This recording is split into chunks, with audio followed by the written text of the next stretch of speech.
Vive con History Channel historias desde las páginas del tiempo. Historias de triunfos y de tragedias, de aventuras y logros, a medida que vamos en busca de la historia.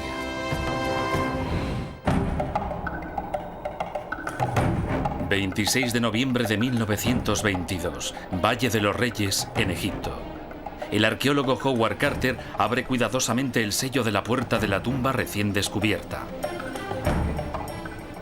En el interior, la luz de una vela muestra el descubrimiento arqueológico más increíble jamás encontrado. Este sorprendente hallazgo resucitará al largamente olvidado rey Tutankamón, lo que despertará de nuevo en el siglo XX el interés por la magia y el misticismo de esta antigua civilización. Únanse a nosotros en nuestra búsqueda por la historia para desvelar el misterio de Tutankamón.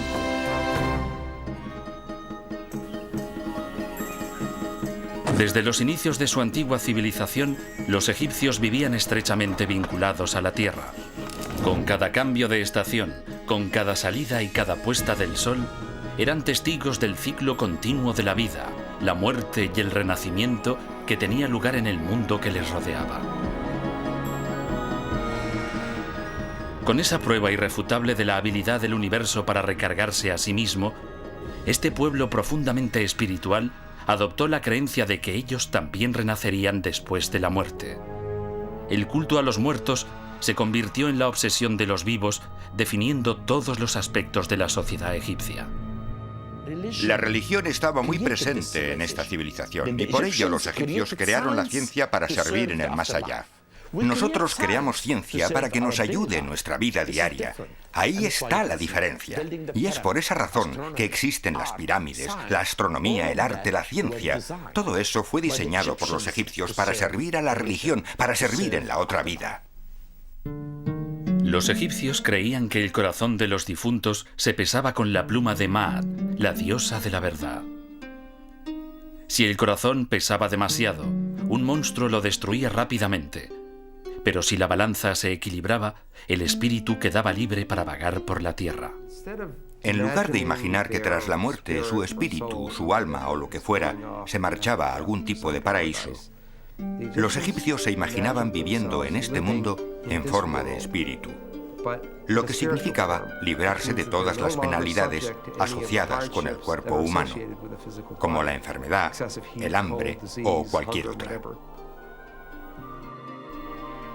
Las tumbas de los egipcios proporcionaban al espíritu o el Ka de los muertos un lugar donde descansar cada noche y también donde almacenar los objetos que necesitaban para sobrevivir en el otro mundo.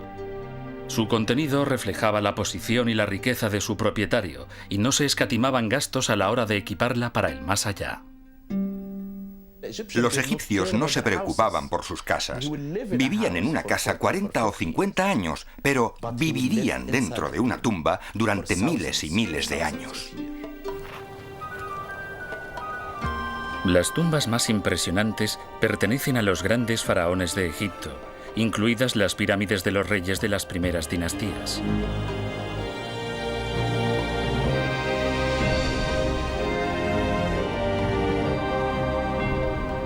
Sus arquitectos idearon pasillos falsos y puertas secretas para salvaguardar los preciados contenidos durante toda la eternidad.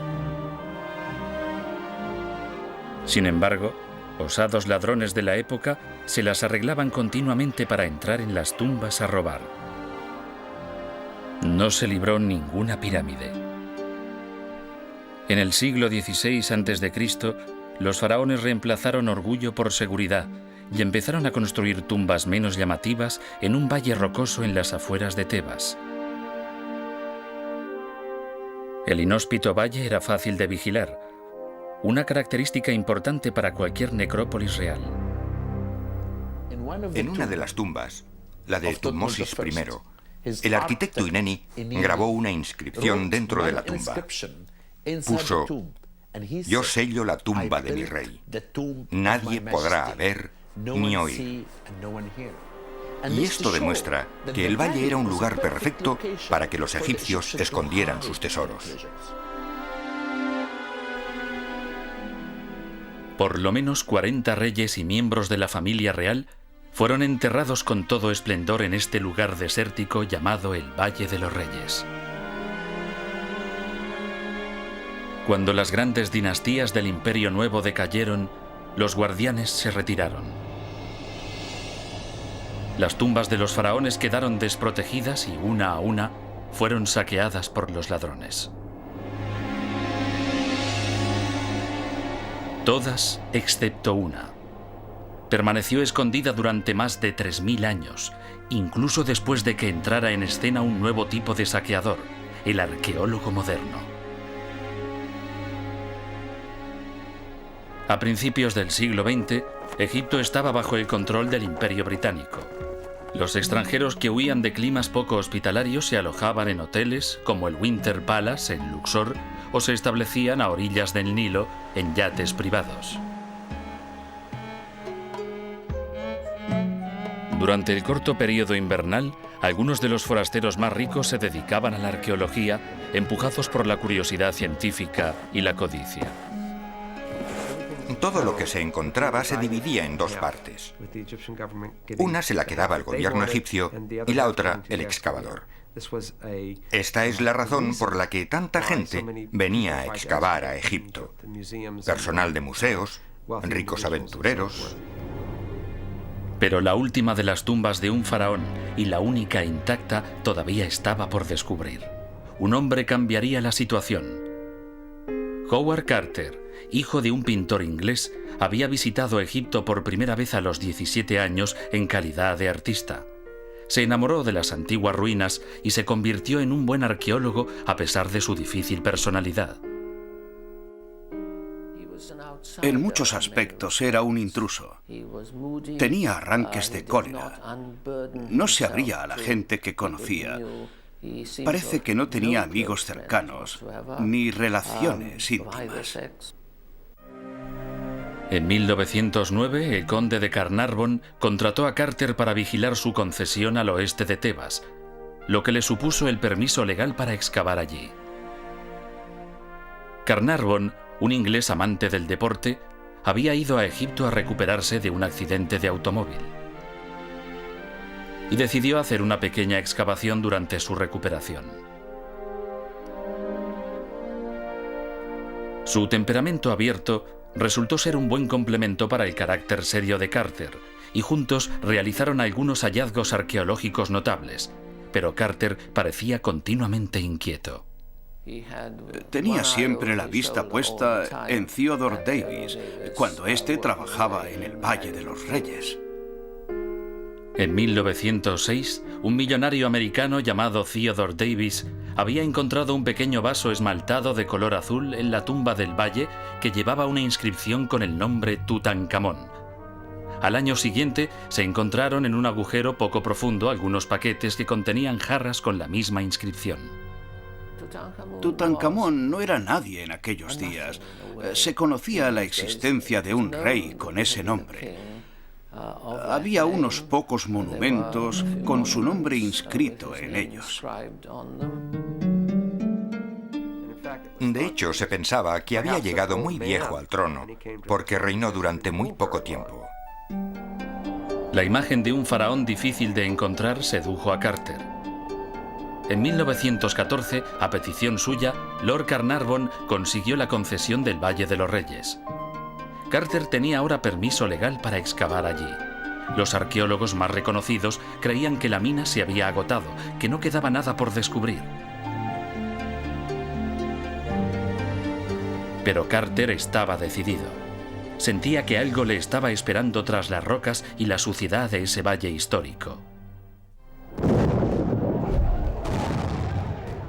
A principios del siglo XX, la Primera Guerra Mundial acabó con el sueño de muchos hombres. El arqueólogo británico Howard Carter tuvo que esperar hasta 1917 antes de poder empezar la búsqueda de una tumba faraónica en el Valle de los Reyes en Egipto. Carter se propuso explorar metódicamente cada rincón de la necrópolis asolada por el tiempo. Cientos de trabajadores empezaron a sacar piedras y suciedad. El valle estaba lleno de escombros. por lo que trabajó sistemáticamente en las diferentes partes del mismo, sacando las piedras, porque solo así podía estar seguro de que no existía ninguna otra entrada a una tumba. Mientras Carter continuaba trabajando, algunos expertos empezaron a reunir todas las piezas procedentes de excavaciones de todo Egipto, aportando nuevos datos sobre el faraón misterioso, Tutankamón, que creían que estaba enterrado en algún lugar bajo la piedra caliza de las colinas. La época del rey Tutankamón fue una edad dorada para Egipto. Fue una época en la que Luxor y Tebas eran ciudades que controlaban todo el mundo. Egipto era rico y se traían turquesas del Sinaí, plata de Oriente y oro del Sur. Tutankamón nació en esta próspera civilización a mediados del siglo XIV a.C., mientras que un tumulto se formaba en las aguas del Nilo.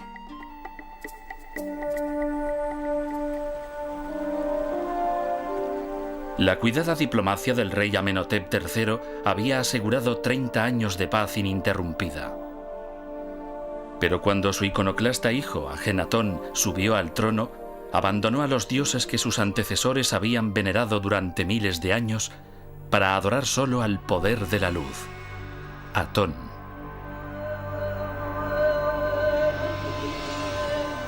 Clausuró los antiguos templos de Tebas, provocando el enfurecimiento del poderoso clero de Amón, y se trasladó a una nueva capital dedicada a su dios Atón.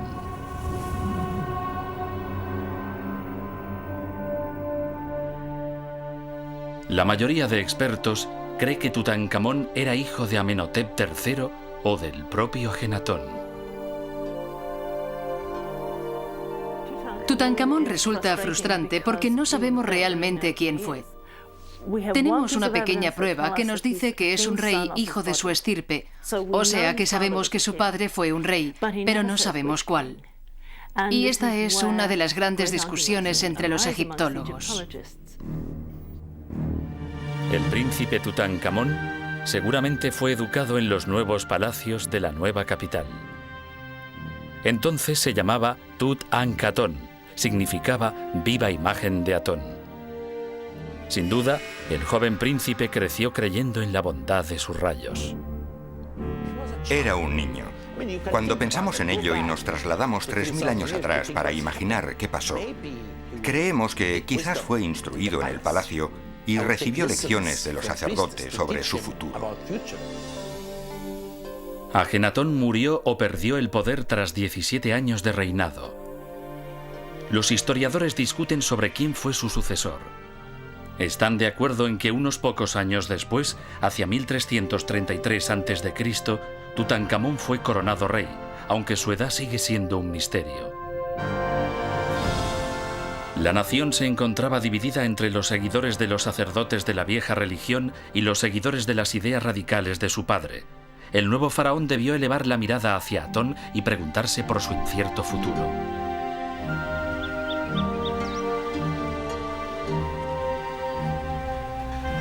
En la primavera de 1922, Howard Carter llevaba trabajando 5 largos años bajo el intenso sol del desierto, moviendo piedra tras piedra sin resultados. Su benefactor, Lord Carnarvon, quería abandonar la búsqueda de la tumba de un faraón, pero Carter le imploró un año más. Carter tenía puesto el ojo en una pequeña área donde aún no había trabajado, pero en la que estaba interesado. Era una zona que se encontraba delante de la tumba del rey Rameses VI. Se situaba en medio de la ruta que los visitantes tomaban para entrar en el valle, y por lo tanto era un lugar difícil para excavar. El 1 de noviembre de 1922, el arqueólogo comenzó su última temporada en el Valle de los Reyes. Sus trabajadores estaban de buen humor. Carter había traído un canario para alegrar la casa que se había construido fuera del valle. Sus trabajadores lo llamaban el pájaro de oro, y realmente era un signo de buena fortuna. 3 días después, Carter se dirigió hacia las excavaciones después del desayuno. Las excavaciones ya habían comenzado a primera hora. Y cuando él llegó, un murmullo de excitación inundaba el lugar, porque habían desenterrado un escalón. El trabajo prosiguió para desenterrar más escalones que llevaban a una puerta marcada por los jeroglíficos que identificaban el sello real de la necrópolis. La extraordinaria diligencia de Howard Carter prevaleció y descubrió una tumba real. Pero Lord Carnarvon estaba en Inglaterra y Carter tuvo que esperar 2 largas semanas para que volviera su mecenas. Finalmente, el 26 de noviembre de 1922, un pequeño grupo se reunió delante de la tumba. Carter limpió los escombros que aún quedaban ante la puerta y descubrió el sello de Tutankamón. También encontraron pruebas inquietantes de que alguien había entrado antes allí. ¿Estaría la tumba intacta? ¿O los ladrones la habrían saqueado tiempo atrás? Carter sacó algunas de las piedras que bloqueaban la parte superior y con una vela miró al interior. No dijo nada. Y para la gente que estaba con él, fue un momento interminable, probablemente unos 30 segundos. Impaciente, Lord Carnarvon finalmente preguntó: ¿qué es lo que ves? Y Carter pronunció su famosa frase: cosas maravillosas. Su vela iluminó el tesoro de oro del más valioso hallazgo arqueológico de la historia. En ese decisivo día de noviembre de 1922, el arqueólogo Howard Carter realizó su sueño: descubrir una tumba en el Valle de los Reyes que pertenecía a un faraón poco conocido, Tutankamón. A medida que mis ojos se acostumbraban a la luz, detalles de la habitación emergían lentamente de entre las tinieblas. Animales extraños, estatuas y oro, por todos lados el brillo del oro. Me quedé mudo de asombro. El pequeño grupo se las arregló para entrar por la abertura y recorrer la antecámara de la tumba. Para Carter, fue el momento que había esperado toda la vida. Los objetos religiosos y los tesoros de un antiguo rey yacían a sus pies. Para decirlo de una forma coloquial, Carter debió sentirse inmerso en oro. Creo que estaba maravillado. Ningún arqueólogo en Egipto se había encontrado jamás con una colección tan notable de objetos. Y por supuesto, eso solo era el principio, el preludio de lo que quedaba por ver. El tiempo parecía haberse detenido en esa pequeña sala. Había un gran desorden. En una esquina, un carro desmontado. En otra pared se apilaban grandes objetos rituales. 2 estatuas a tamaño real, seguramente del rey, se miraban una a la otra como centinelas de otra época. Quedaba bastante claro que los ladrones habían entrado en la tumba y habían llevado a cabo un pequeño saqueo. Habían abierto las cajas y luego las habían vuelto a cerrar, después de sacar algunas cosas. Y luego, cuando sellaron de nuevo la tumba, quedó cerrada durante 3000 años. Al día siguiente, Carter notificó el hallazgo al inspector local de antigüedades. El arqueólogo añadió que no pensaba seguir explorando el interior de la tumba hasta que hubiera vaciado cuidadosamente la antecámara. Esto hubiera sido muestra de su actitud de respeto si hubiera sido verdad. A escondidas de las autoridades del gobierno, la noche anterior, Carter había entrado en secreto y esbozado un mapa de otras cámaras de la tumba. La fotografía muestra dónde colocó una cesta y algunos troncos para ocultar una de las entradas a las autoridades egipcias. Ellos entraron en la cámara principal y quedaron asombrados cuando encontraron una habitación que estaba prácticamente ocupada por un sarcófago casi sin espacio para poder moverse. Había algunos objetos rituales cuidadosamente colocados alrededor del sarcófago. En total, había 4 cámaras en la tumba. Los ladrones habían dejado el anexo hecho un desastre. En la cámara del tesoro, una estatua de Anubis, dios de los muertos, guardaba el cofre que contenía los órganos del faraón momificados. En la cámara funeraria, Carter abrió cuidadosamente los paneles que formaban el sarcófago y encontró otro sarcófago en el interior. Una cuerda, con el sello intacto del faraón, aseguraba este sarcófago, demostrando que los ladrones no lo habían abierto. La momia de Tutankamón todavía estaba dentro. Las noticias del increíble descubrimiento desataron la imaginación popular. El mundo estaba sediento de noticias sobre el rey Tutankamón. De repente, muchos turistas decidieron pasar por Egipto. Entre ellos, por supuesto, mucha gente que conocía a Carnarvon. Carter y su equipo de conservadores planearon trabajar solo durante los fríos meses de invierno y dejar limpia la antecámara en febrero de 1923, antes de terminar la temporada. Cada nuevo objeto mostraba una nueva visión de la misteriosa vida de Tutankamón. Numerosas estatuas rituales con la cara del rey mostraban a un hombre joven, armado para enfrentarse a las penurias del otro mundo. Es curiosa la mezcla de objetos que le serían útiles en la otra vida y de objetos que debía utilizar en la vida real. Cosas como sus sandalias, que estaban decoradas con imágenes de extranjeros.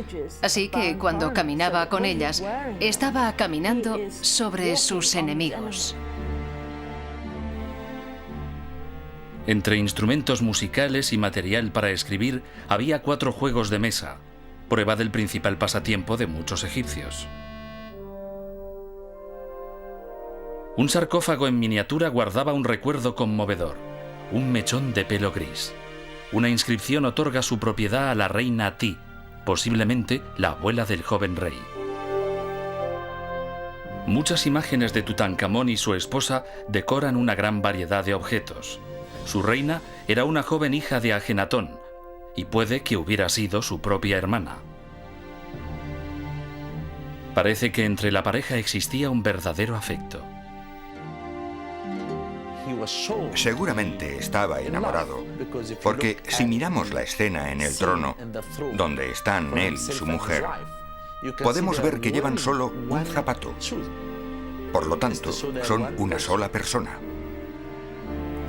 La presencia de arcos y flechas en otra esquina recuerda que el joven faraón tuvo que defender su honor en una guerra contra el país vecino al principio de su reinado. Cuando Tutankamón llegó al trono en 1333 a.C., Egipto estaba en guerra. Los poderosos hititas estaban castigando las fronteras del norte y una serie de plagas se extendía por el territorio. Algunos creían que la nueva religión que adoraba al disco solar era la causa de los problemas de Egipto. El imperio necesitaba un monarca unificador, pero los expertos creen que el rey era demasiado joven para manejar los asuntos del Estado. Su principal consejero parece haber sido Ay, un familiar de mayor edad con una gran influencia sobre el joven Tutankamón. También sabemos que había otro hombre, Horemheb, que fue general de Tutankamón y al parecer muy poderoso. Creo que podemos suponer que este hombre, y quizás también otros, decidieron poner orden. Y me imagino que el joven rey tenía muy poco que decir sobre lo que pasaba. En pocos años, Tutankamón abandonó la nueva ciudad de Ajenatón y comenzó a reconstruir los viejos templos en Tebas. Cambió su antiguo nombre, Tutankatón, por el de Tutankamón, señalando el regreso a la antigua religión y al culto a centenares de divinidades.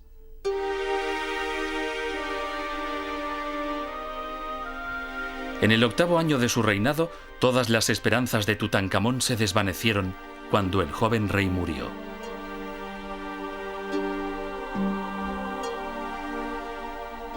Su cuerpo fue embalsamado y su momia guardada en su tumba. El viejo consejero de Tutankamón, Ay, convertido ahora en faraón, toca la boca, las orejas y los ojos de la momia, abriéndolos para que el espíritu pueda utilizarlos en la otra vida. Finalmente, la tumba quedó sellada para la eternidad. A principios de enero de 1924, una nube de turistas se agolpaba ante la tumba de Tutankamón. Dentro, Howard Carter se disponía a vaciar la cámara funeraria, atreviéndose a perturbar el lugar del descanso eterno del joven rey. De forma meticulosa, el arqueólogo y su equipo fueron desmontando cuidadosamente 4 aposentos funerarios distintos. Dentro había un gran sarcófago cuadrado. Utilizando un sistema de poleas y palancas, Carter levantó cuidadosamente la tapa para mostrar un magnífico ataúd dorado moldeado con la imagen del rey. Carter cada vez estaba más cerca de la momia del rey y más cerca de provocar lo que algunos dijeron que era la cólera de los antiguos dioses egipcios. Hay quien dice que el día que Howard Carter abrió por primera vez la tumba de Tutankamón y penetró en el territorio secreto del faraón, una cobra atacó al canario dorado del arqueólogo. La cobra era un poderoso símbolo asociado a los faraones. Los trabajadores nativos comenzaron a pensar que el espíritu de Tutankamón no estaba muerto. Empezaron entonces a extenderse rumores sobre una terrorífica inscripción en las paredes de la tumba.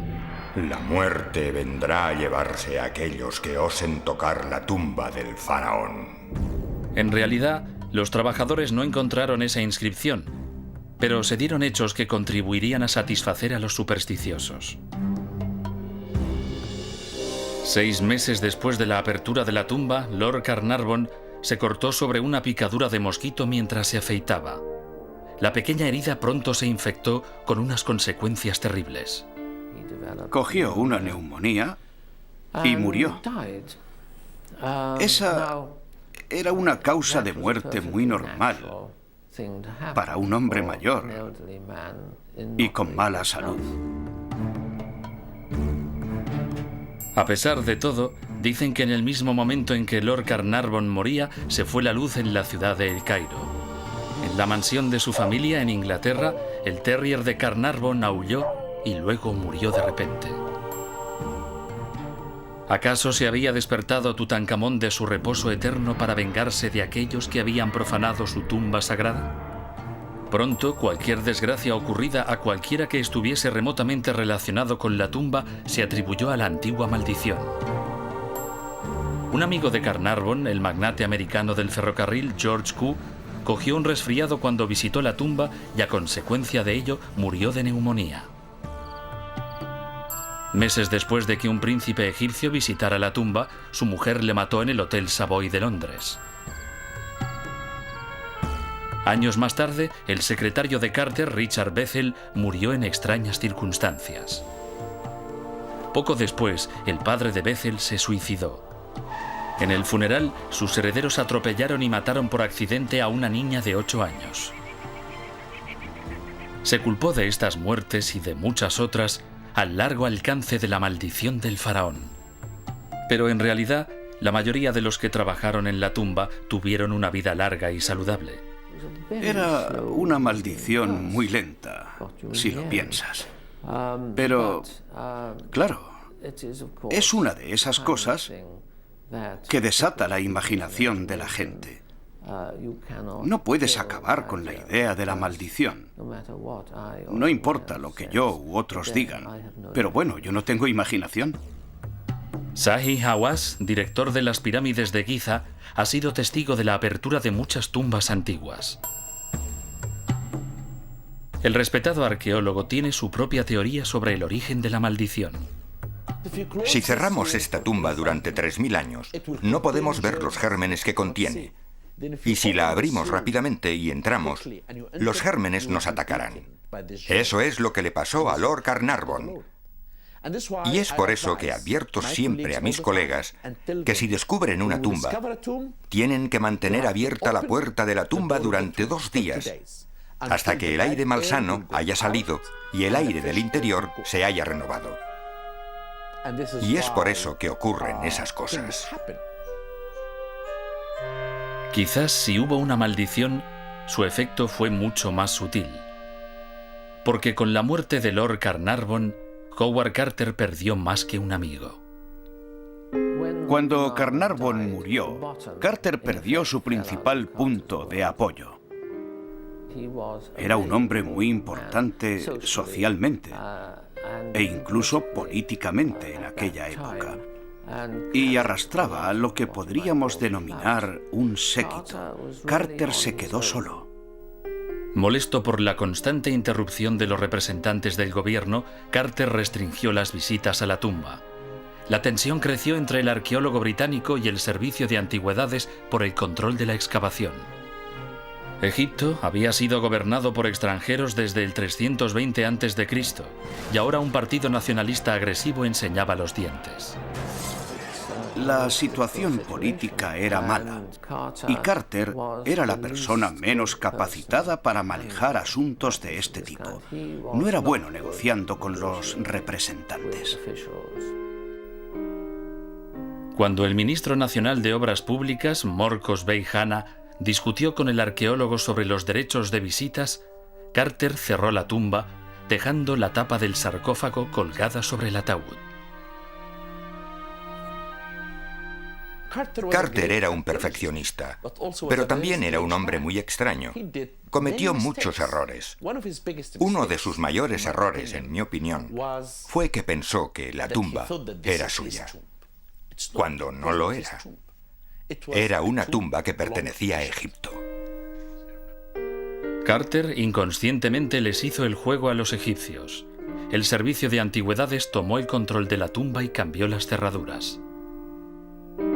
Cuando oyeron que Carter estaba empeñado en trabajar en las tumbas, los habitantes de El Cairo no estaban muy contentos e incluso gritaban: «¡Viva Morcos Hanna, ministro del rey Tutankamón!».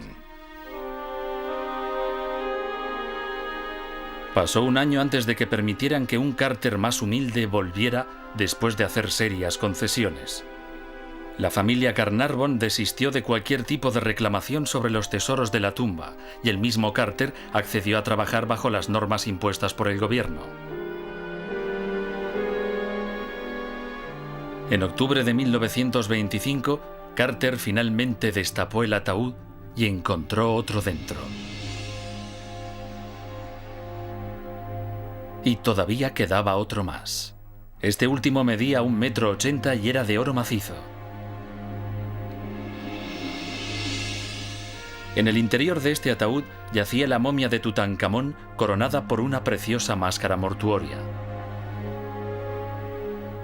Moldeada a mano, con oro forjado y con incrustaciones de cristal y de piedras semipreciosas, el aspecto solemne del joven rey dejó a Carter sin habla. Él expresa su sorpresa y se maravilla por el hecho de que entre los sudarios se encuentra un gran número de joyas. Todas, por supuesto, muy simbólicas, con elementos divinos. Debía haber más de 100 piezas. Utilizaron cuchillos calientes para separar la máscara del cuero cabelludo. Y finalmente, el inglés pudo contemplar las facciones marchitas del rey. Me quedé sin habla. Me encontré a mí mismo viajando 3000 años atrás, cuando el joven y vibrante rey estaba vivo. Aún quedaban muchas cuestiones por resolver. ¿Qué mató al faraón? ¿Cómo murió? En noviembre de 1925, doctores y arqueólogos se reunieron para realizar la autopsia al cuerpo del rey Tutankamón. Los restos estaban en condiciones lastimosas por culpa de algún tipo de combustión química que había reducido alguno de los sudarios a polvo. La piel, en su mayor parte, estaba mal conservada, en algunos puntos resquebrajada. Los dedos de la mano y del pie habían sido envueltos uno a uno y sus brazos cruzados ocultaban una herida de 7 centímetros a la izquierda de su abdomen. Estudios de su estructura ósea llevaron a los expertos a pensar que el rey debía tener 18 años cuando murió. Si eso era verdad, tenía que ser un niño con 9 años cuando ocupó el trono. Eso planteaba cuestiones interesantes. ¿Cuántas veces tendrían sus consejeros que escucharle en lugar de hacerle callar y decirle que dejara de hacer el tonto? ¿O cuando fue investido rey y adquirió ese aspecto divino, tuvo algo que decir?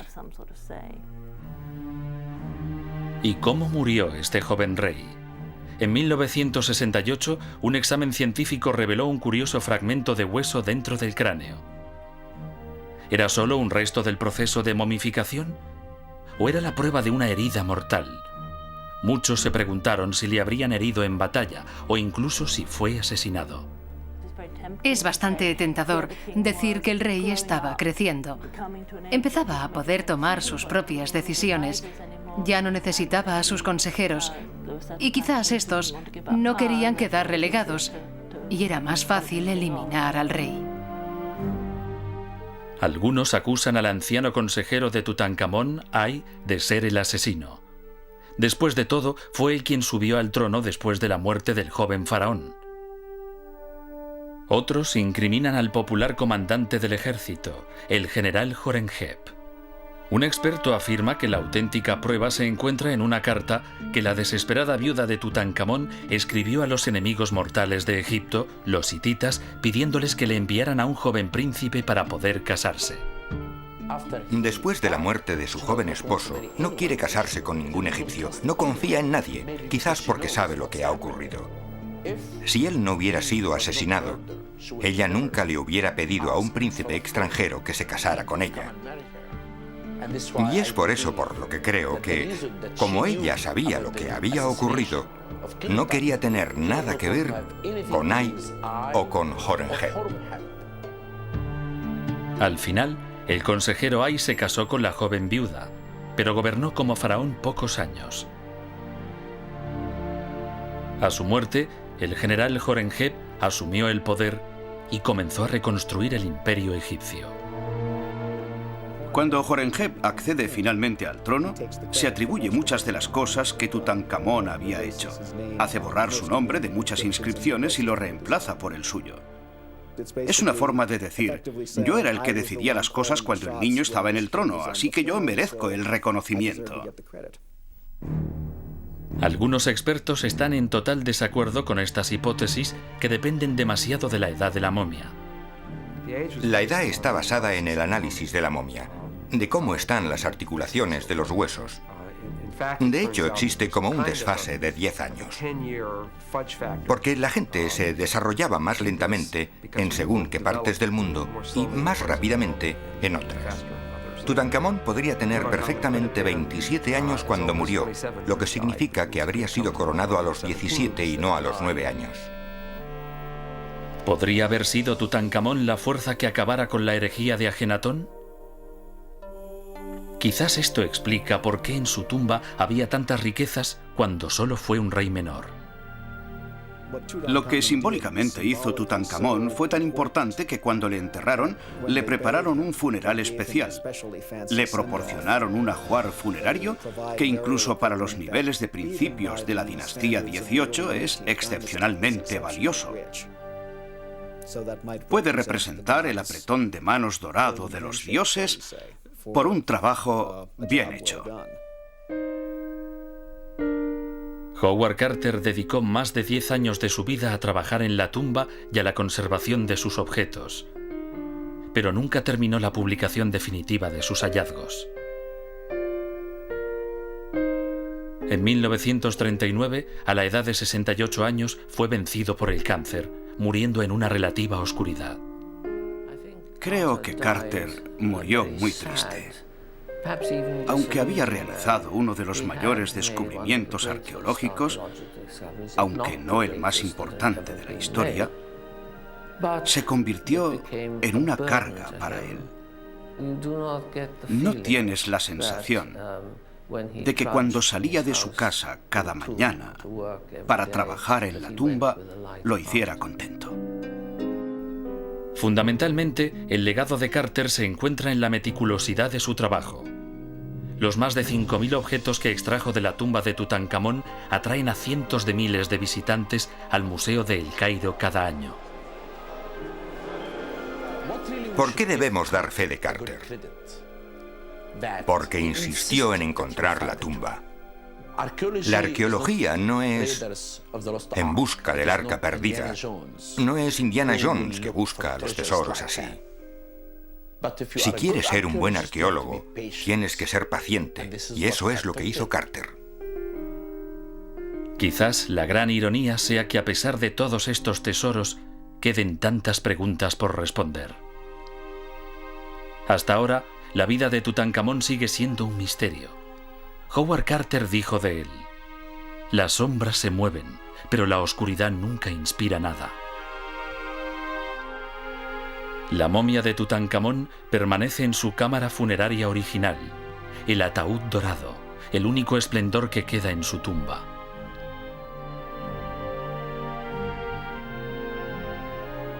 Es el único gran rey de Egipto que todavía reposa en el Valle de los Reyes.